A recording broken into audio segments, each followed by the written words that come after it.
It's easy to be knocked out of balance. It's easy to react emotionally. But the problem is, how long are you going to spend in that situation? We all know that it's easy to react emotionally because we are humans. There are a lot of things that trigger us to react in a certain way. Talk about the message that someone has sent you.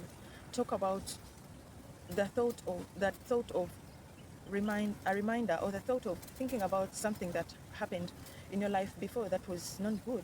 Maybe you've seen someone and he or she reminded you of a certain situation in the past.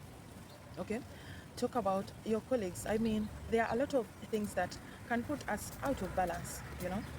But how do you reduce the time that you're going to spend in that period, or when you're knocked out of balance?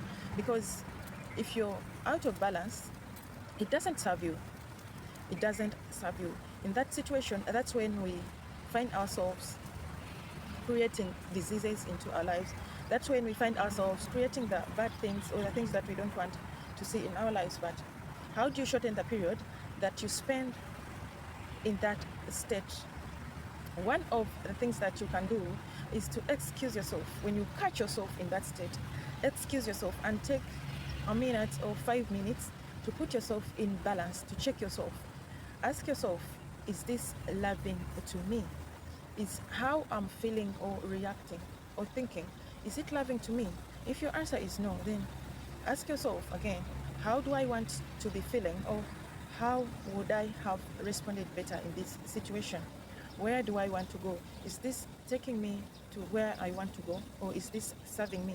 If no, then replace it with thoughts or feelings or anything that you would want to feel in that particular situation. Then, after doing that, then you can get back on what you have been doing or what you were doing and continue with your day. That is one of the things that can help you to keep yourself on track, or to keep yourself in check, instead of you moving unaware or not being conscious about it. Before you know it, it has ruined your day.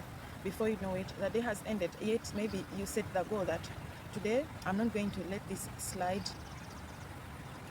under my watch or without my awareness.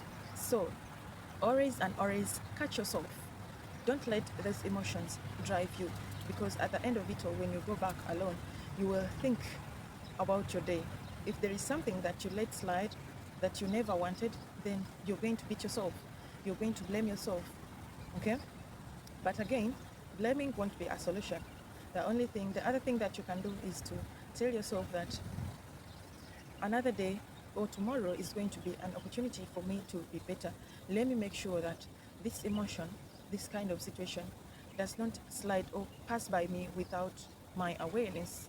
I'll make sure that I catch myself and remind myself of the best thing or the best response that I can think of, and replace it with that feeling.